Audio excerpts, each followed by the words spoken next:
and welcome to World Insight, coming to you live from Beijing on CCTV News. I'm your host, Tian Wei. On today's program, a guilty verdict, the conviction of Asian American police officer Peter Liang inspires widespread protests and a petition. And new ventilation network, Beijing plans to blow away the city's smog using air corridors, but will they work?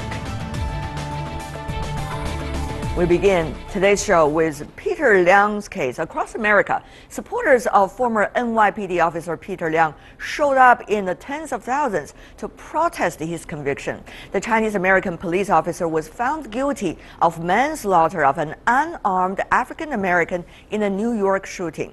The case came after months of protests and unrest between police and African-American communities across the country. We'll discuss this in a moment, but first, take a look at this. What do you want? When do you want it? A massive turnout from local Chinese American communities across the United States demonstrated support for a rookie New York police officer who was convicted on February 12th. The officer, Peter Liang, was found guilty of manslaughter in official misconduct earlier this month in the shooting death of Akai Gurley.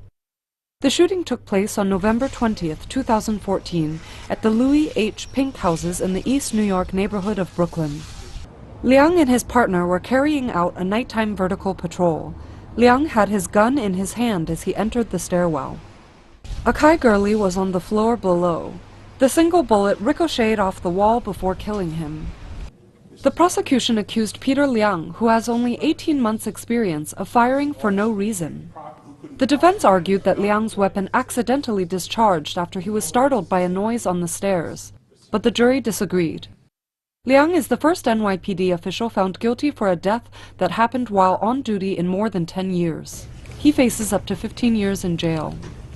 A group called the Coalition of Justice for Liang staged rallies from New York to Los Angeles. We're here to let people know that the death of Akai Gurley is a tragedy, but this tragedy has been compounded by the injustice to Peter Liang. I'm here today because this is about equality of protection for all people, regardless of their race, regardless of their gender or where they're from. There shouldn't be two standards, one for some people and one for other people. One effort to help Peter Liang is an online petition addressed to the White House to withdraw his indictment, which has received 22,287 signatures. Demonstrators claim that Peter Liang is being used as a scapegoat for the recent tensions between police officers and the African-American community. His case came only months after the deaths of Michael Brown in Ferguson and Eric Garner in Staten Island. Both white policemen involved in the cases walked away free. He was singled out to be prosecuted for the accident. We have raised our voices! Protesters hope their voices will be loud enough to make a difference ahead of Peter Liang's sentencing on April 14th. Whatever the outcome, it's clear that it won't be the final sentence for ongoing racial tensions in the U.S. For more on this, we're having three guests coming from the United States. First of all, joining us from Washington, D.C., Cliff Zhonggang Li, who is the Executive Director of New Asian Leader. That's a Washington-based Asian American leadership organization. Meanwhile, joining us also from Washington, D.C., Larry Shinagawa, who is the EVP of New Asian Leaders, who's also a retired professor of the Asian American Studies program at the University of Maryland. And joining us from New York, we're having Mr. Nicholas Fortuna. He's a trial attorney. Gentlemen, welcome to our program. This is a very important topic where we're discussing, particularly in the hearts of Asian and Chinese Americans right now. First of all, is this, from your perspective, quote unquote, selective prosecution? Let's go to Mr. Li first. Yes, we from the statistics we can clearly see the selected prosecution, especially under the circumstance that recently there were a lot of racial tension, like in the Ferguson case. Also, the quite a lot of protesting on the police brutality. And so there's also a tension between the LAPD and the municipal office with the mayor. So at this kind of a circumstance, it's very reasonable to look at the statistics that over 100 police officer shooting in last 15, 16 years. The Officer Peter Liang is the second being prosecuted and convicted. So it's very it's clear to us. All right. It is a scapegoating. Yes. Okay, let's go to Mr. Fortuna. You're a trial attorney. Do you agree with the verdict coming from the trial? And secondly, from your perspective, selective prosecution? Thank you for having me. Yeah, I don't agree with the verdict at all, and what led to the verdict is very troubling. You know, I agree with the issue that, or the concern that it was more politics in the atmosphere of tension between the police and different communities and cultural differences between the police and the communities led to this prosecution. This particular district attorney ran for office recently and got elected based upon criticisms of police conduct. So, you know, they set up a special unit for prosecution of police. And to the point of Mr. Lee, since 2005, the tens of thousands of police shootings that did occur in the U.S., only 54 people were actually indicted or prosecuted, 54 police officers. As far as whether or not Peter Liang committed a crime, I don't think the evidence supports that he committed a crime. I think a lot of it had to do with his, you know, what happened after the shooting, the atmosphere, and I believe the prosecutor, you know, improperly argued at the end. Well, Mr. Fortuna, since you're a trial lawyer, so I have to go into the details with you. We have to take a look at the facts. First of all, Peter Liang, at least according to the verdict, was that's the official account. He was actively patrolling in the area, not in response of any specific crisis when he was shooting the African-American young man. That's one thing. The other thing is, when he found out that the African-American young man was shot, he did not immediately went to help to apply medical care.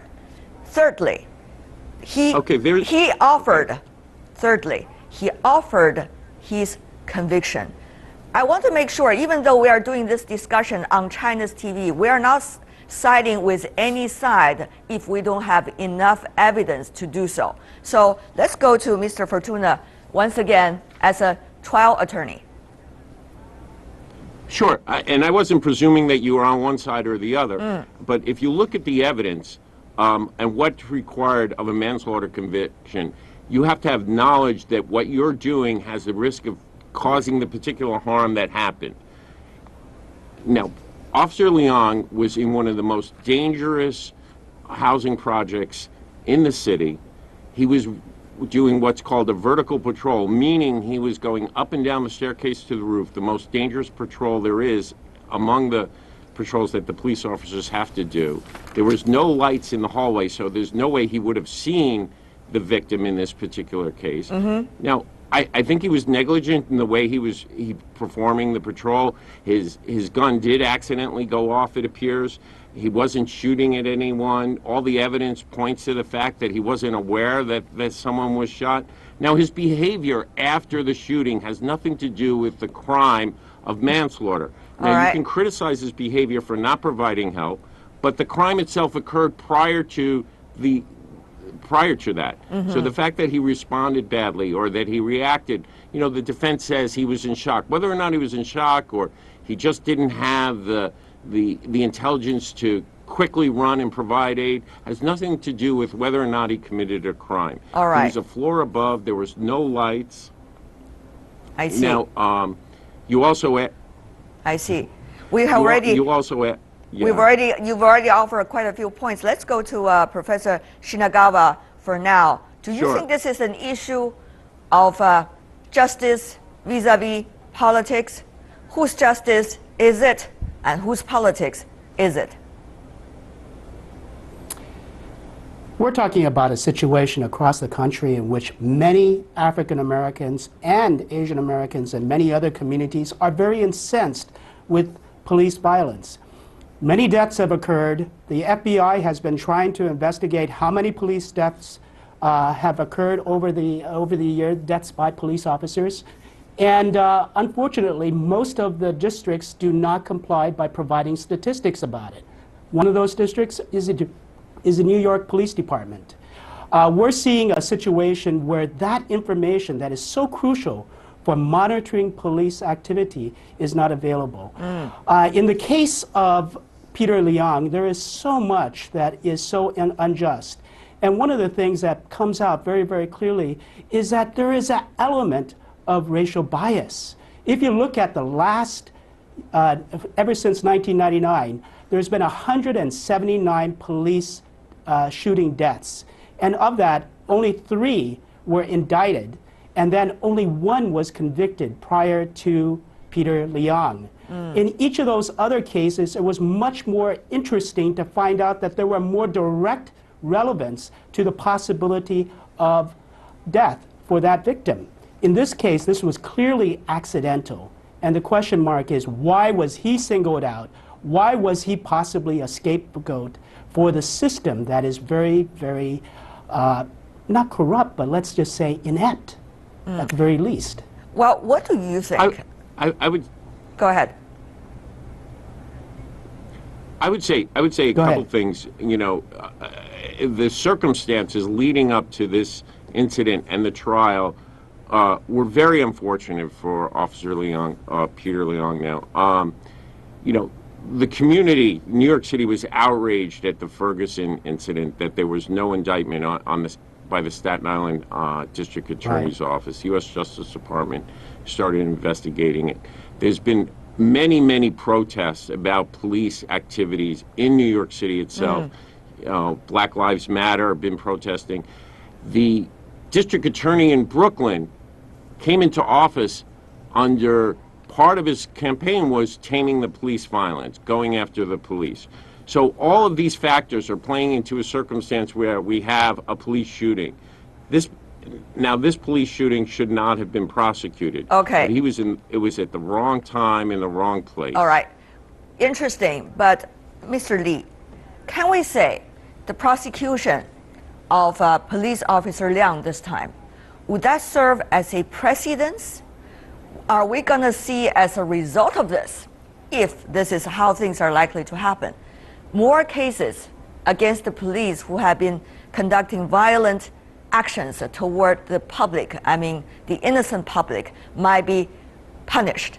If that were the case, should Mr. Liang be prosecuted now?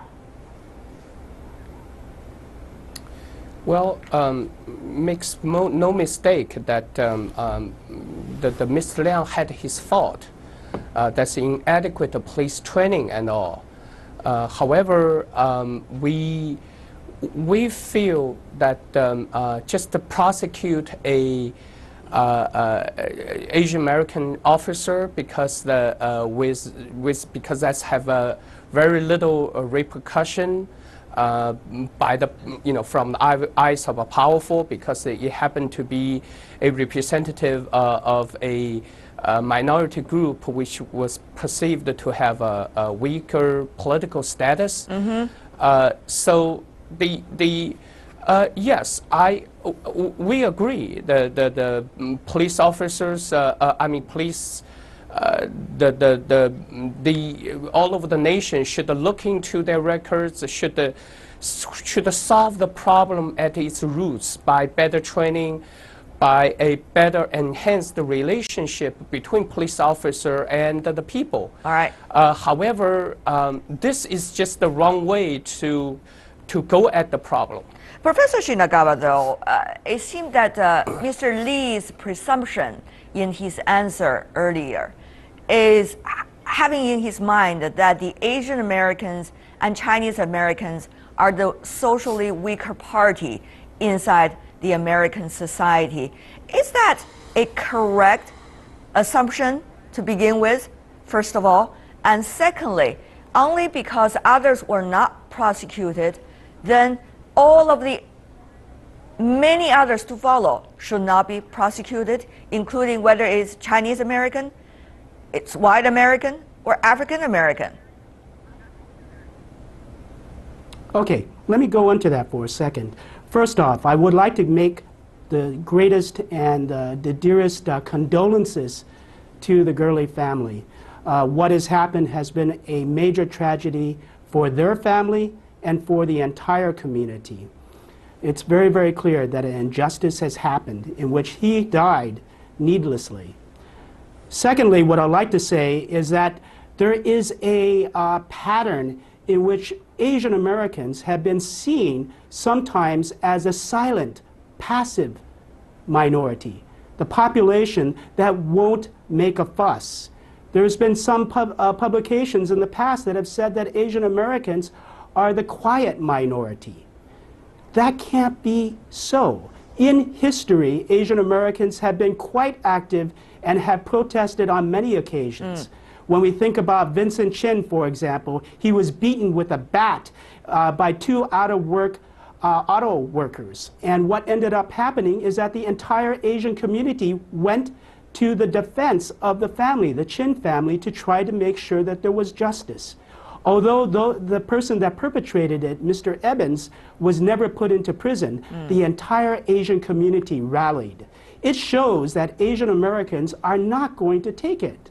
And this is another example. For the very first time, we are seeing nationwide in over 40 cities, Asian Americans, especially Chinese Americans, who had taken to the streets, taken it to the communities, that they are not going to take a situation where there's going to be unequal justice. All right. Like you asked me on the third point, there is an issue. The thing is, people need to be treated fairly and equally. That means that everybody should be. Okay. No police officer should be above the law. Everybody should be treated exactly the same. We heard that you. has not happened in the past. I agree that everybody we heard has you. to. And Mr. Fortuna, I do have a very specific question for you since you're a trial lawyer. Sure. We are talking about, the three of you, talking about a systematic problem existing with the police now inside the United States when it comes to racial issues. But the question is, when you have a systematic problem, if an individual with the systematic problem did conduct a crime, should this individual be responsible for what he did? Can you just blame a system Absolutely. without prosecute the individual in the system who exactly conducted this crime? That's an interesting question. I really need your answer here. Sir, go ahead. No, absolutely. I mean, no matter what the cultural conflicts are, and even if someone commits a crime, and even if they're the oppressed part of the population, they should be held accountable for that crime. And just putting aside, I don't think what Peter Liang has done amounts to a crime. It is tragic for the victim's family, and it is terrible. But the other point is, we have a jury system here in the United States. Now, the jury is just people of the community. They're affected by their perception of what's going on in the streets, what's going on in their community. And as a trial lawyer, sometimes you're battling those preconceived ideas to get across what should be fairly done. Doesn't always happen. Sometimes there are circumstances where you have a jury pool where they're too inclined to believe either the police or not believe the police. You know, and you can end up with those circumstances, and those prejudices that they do have will affect their verdict. And it's a trial lawyer's job, and it's a tough job to go in there and fight those perceptions and get them to do the right thing. Great point. And my belief, I do strongly believe in the jury system. I think that a good trial lawyer can do that most of the time, and I think it's better than having judges decide the outcome of cases, because I think the circumstances, you get more justice from a jury. Interesting point. Before we go, I do want to have 30 seconds or so from every one of you, since you are talking about a broken system, and since there has been a lot of uproar about the ill of this broken system, since it's already become the biggest political topic inside your country in the United States, how it can be fixed, And will it be fixed, for example, within the, let's just say, Obama administration, or are we seeing a very, very long term to go? Let's start with Mr. Li first. 30 seconds for every one of you. Well, I wish I have 30 minutes to talk about it. Well, you only have 30 seconds, let me sir. just yes, I got it. And look, I just want to clarify that we are not asked for special treatment for Asian Americans. We just want to have the equal justice, being not to be singled out as a scapegoat, just simply because we're Asian Americans. Actually, there was a bigger problem. The reason many Chinese Americans are coming out to protest, because the experience of this time, the tragic experience of Officer Peter Liang, reflect a lot of our life experience living in this great country. And so that's although there was no systematic discrimination anymore after 50 years of civil rights movement, or still there was a bias, prejudice in our daily life. So that's the reason we come out. Yes. Okay, so you're talking about your reason come out without providing a proposal for solutions. Let's go to Professor Shinagawa. Yes. Yes, this is a very momentous time. Asian Americans, for the first time across the entire country, have rallied to this extent. And they believe very, very strongly that justice should be fair and equal for everyone. And that includes African Americans and Asian Americans. I really suggest that every effort should be made so that police reform occurs, that there is proper training that does happen, and that there is monitoring of police practices. That kind of activity should be one in which Asian Americans and African Americans are working together to find solutions, along with other members of the community. This is a wonderful time and a wonderful opportunity to make a bad situation good and to make this country better. Call for attention on this specific case studies so that people can work together for a solution. Let's go to you, Mr. Fortuna, 30 seconds. Thank you. Thank you. Yes, one of the things I disagree with is that the system is broken. Look, it's a system created by humans. Humans are fallible. You know, nothing is perfect. And that's why we have appeals, we have reviews of what actions were taken within the justice system. And one of the great things about New York City in particular is it is multicultural. And there are cultural conflicts, but everyone is welcome. Everyone respects immigrants in New York City. Despite all the rhetoric you hear in different campaigns and election campaigns, New York City's important. So I do think it's good that the Asian community is coming out to defend their position and right for justice, but all the other communities do that as well, and I think that's a great thing about the city, that their voice will be heard. Nicholas Fortuna, Larry Shinagawa, Cliff Zhonggang Li, really appreciate the gentlemen for being with us. I tried to argue the other way around because it seemed all of you are on the one side. Thank you so much. Thank you, really appreciate it. Thank you very much. Thank you, really appreciate it. We really appreciate being here. Thank you. Stay with us here on World Insight. We got our final segment coming right up. A new ventilation network. Beijing plans to blow away the city's smog using air corridors, but will they work?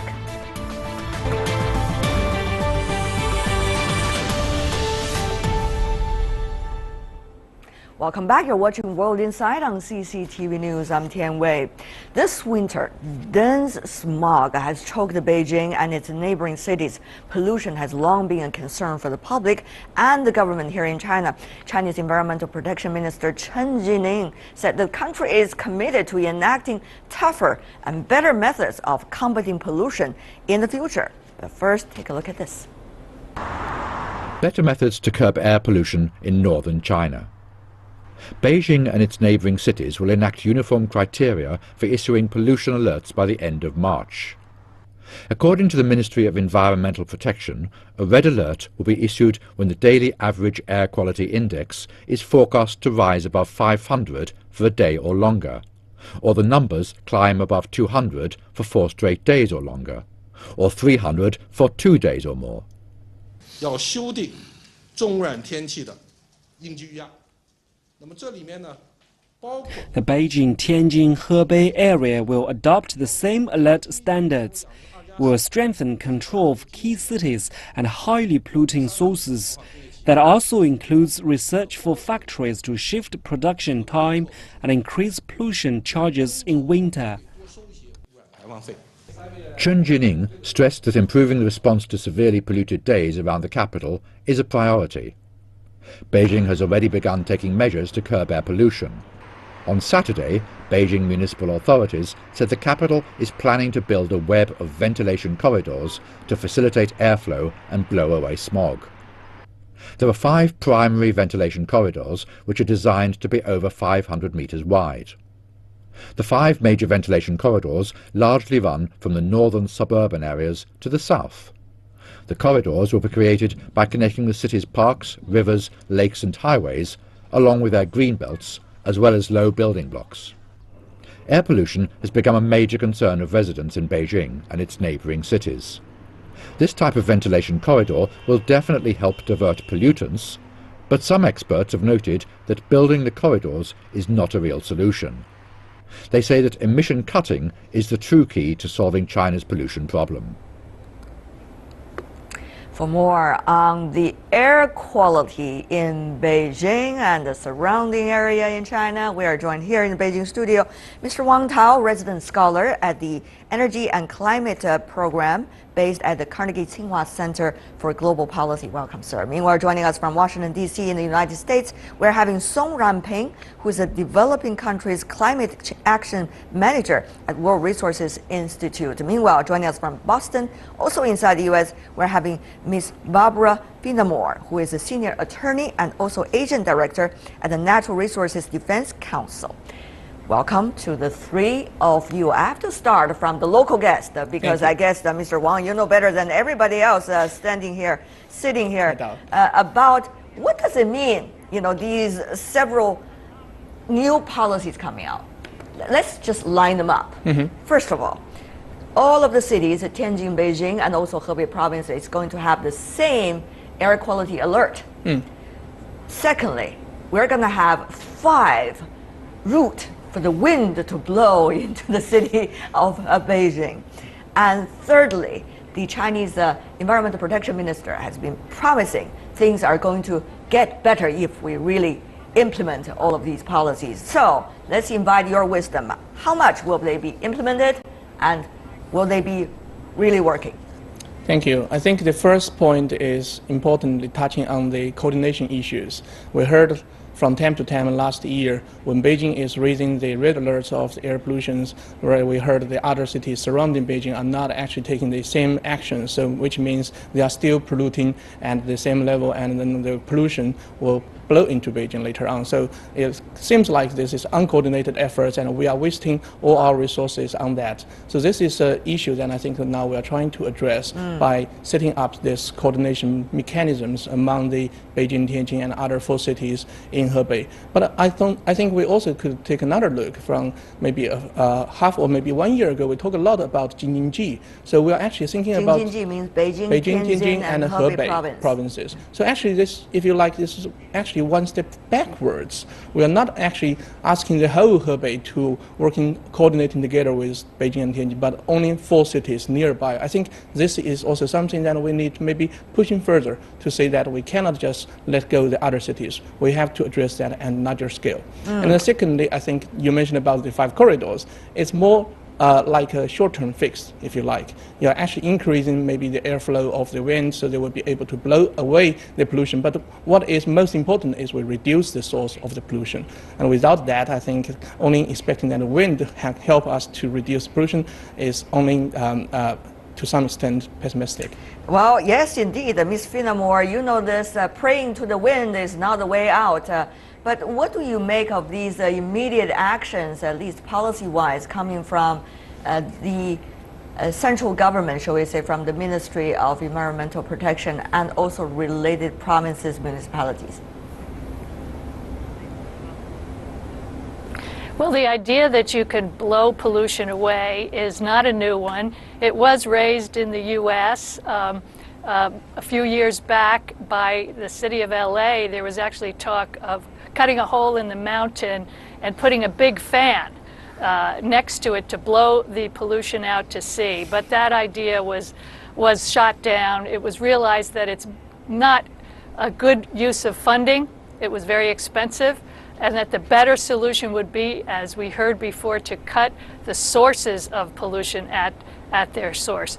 You know, in the Midwest of the United States, where the large majority of the coal-fired power plants were built, there was also an effort at one point to build very, very tall stacks on the coal-fired power plants to blow the pollution away. But the problem is it blows to somewhere else. And in this case, it blew to the states in the eastern part of the United States, and the litigation by the eastern states against the Midwestern states continues to this day. So again, it's more the long-term solution that has to be addressed, and the main source of pollution in Beijing and the surrounding regions is coal. Coal is responsible for over half of the most damaging form of pollution in China, and within 600 kilometers of Beijing, 1/3 of China's coal is burned. That's about equal to the entire amount of coal burned in the U.S. So the long-term solution, number one, is to reduce China's reliance on coal. Right. Well, Ms. Finamore, give us more of a case study of the United States in history, what worked and what not. Mr. Wang provide more on-the-ground information. Let's go to you, Mr. Song, because you've been working for developing countries' climate actions. You know this really well, I'm sure, sir, that when it comes to priorities, even though air quality is important, people's health is important, everybody understands that, but when it comes to real issues, when it comes to GDPs, when it comes to material wealth, you know, the air quality always being put probably at the third, if not the fourth priority. So is that a reality that we are facing? Are you confident about whatever policy we're coming up with? Actually, I'm pretty confident on the progress we're making. So I think all experts agree that blowing away the pollution is just a very short-term measure, and I think you noted that very well that economic development and welfare development is the center of the people's concern. But I think we already passed the point that where people are debating whether that fighting pollution or even fighting climate change will be harming the economy or actually preventing us from to develop higher benefits to produce our well-beings. I think we already passed that point of debate, that because we see that the old development pathway will not be working, and we're also seeing that there's various economic studies saying that you can actually benefit from developing renewable energies. You can actually shift away from energy-intensive industries and emission-intensive industries, which is a root cause of pollution, and then shift to more climate-friendly industries and actually gain a lot of economic benefit from it. Well, so this is, I think the debate is pretty much is there, but I think the emerging consensus is that actually we can achieve both ways. There's no trade-off. There should not be a trade-off between a decent life and then a terrible, a good environment. Well, yes, there's a lot of debate about that. That's for sure. Not only in China, but also elsewhere. The question is who's going to pay for those so-called clean energy and also clean technology. Some of them does not come easily and cheaply. Let me go to some of the numbers with you, and I want to invite your opinion as well. When we talk about the smog in China, we've seen very different versions of statistics coming out. On my hand, there's one version, at least, according to the sources, in the year 2015, Beijing's average PM 2.5 density dropped, in fact, rather than rise, at 9.9% from the year 2013. The average densities of sulfur dioxide and nitrogen dioxide has, in the year 2015, decreased by 49%, 11% respectively from 2 years prior. Average PM 2.5 density of Beijing, Tianjin, Hebei region in the year 2015 decreased about 17% from the year 2013. All of this seem to be very encouraging numbers. I cannot continue because I think our whole debate time will be taken up by reading these numbers. But the important thing is why statistically it seems beautiful. However, when it comes to people's real feelings, the citizens are feeling things are getting worse. Mr. Wang. I think you have to differentiate the concept of intensity reductions and also the absolute amount of it. I think even though we may see the intensity being reduced over time, but maybe the absolute amount emitted to the air atmosphere actually increased because we actually have even larger volumes. But I think there's even more important issues to address here. I just returned from Delhi, and there is discussion also about using more renewable energies, and they are very ambitious about their own solar panel programs. And same as in China, we have built a lot of renewable energies, and reasonably to what Mr. Song just mentioned, I think we're now facing a slightly difficult condition, which is now the economy is slowing down. The polluters or industries are quite sensitive about the cost of the energy use. They are becoming more and more reluctant about the choice to choose the clean energy, and also the government is also feeling there is a burden for them to continue to subsidize. If you think about last year, we actually saw the reduction of the almost no growth of the electricity demand, but the wasted electricity generated from solar and wind is unprecedented level. So that is also a huge waste in our investment and subsidies. Whether we will be able to take in bold enough actions to continue to push for that while we are declining the demand of the coal, I think that's a question, but also that is a challenge for the government. Mr. Song, first of all, difficult economic times, different from 2 years ago already when we are talking about this issue. Secondly, the coordination among various government organizations between the business community and the government and also the civil society. These are all very complicated issues here in China. Mr. Song. Yes, I believe that it's a very tough war against pollution. But I already see very confident response from Minister Chen. I think that's confidence is well founded on the progress being made, on renewable energy resources, on the big economic structure shift. We see that in the last year, the first time the service sector actually surpassed 50% of the GDP. So it become the play more important role in economics. So in terms of economic difficulties or slowdown, it's never a good time, never a better time actually, to find a better solution. That if you only have this certain amount of energy needed, then why not figure out the best way to provide the best and green energy solution? Well, Mr. Song, the question is very clear. The question is very clear. Yes, there are better solutions. The better solutions usually are more expensive. That's why we're talking about it is a challenge. We can't just do wishful it's thinking. Not necessarily more. Yeah, it's not necessarily more expensive. Actually, because you can see that in many places of the world, including certain regions in the developing countries, that renewable energy actually is cheaper than the traditional powers. And we can see that the vast majority, cost cut from 2008 to 2014, the manufacturing cost of solar PV actually came down for 80%. That's a huge number. And also when you take into account that if you build power plants, you're going to last for 30 years, and then you have to take into account all the pollution costs. They're all real costs, right? People are paying for hospitals, right? For the healthcare. Those are real costs. As well as they take. You know what? I mean, the question is, people are not looking at long term. People just look at short term, as short as half a year, as short as just 1 year. Not 10 years. How our medical bill, how big that would be. If we do that, things would be much easier. But Mr. Finnemore, help us to understand what is your understanding about the next step forward. Where to begin with? We've seen all of these wonderful ideas, beautiful policies, very strong determinations. Things are just slowly getting better. Go ahead.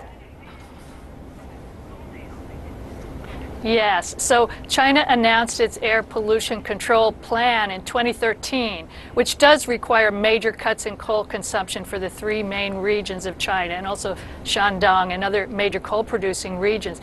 These will slowly make a difference. Now, Beijing aims to be completely coal-free by 2020. A lot of the other measures do not come into play until next year, 2017, so people are anxious to see results earlier. Beijing, for example, is moving ahead faster than the national government to install more strict controls on vehicle emissions. Vehicles have tripled in Beijing over the last decade, and they are now responsible for about 1/3 of Beijing's air pollution. Beijing isn't waiting for the national government. It is going to begin to require Beijing 6 controls on vehicle emissions starting this year, but that's going to require very strong enforcement measures. And even though I am also optimistic that we're starting to see improvements in pollution because of the cuts on coal consumption and other measures, including the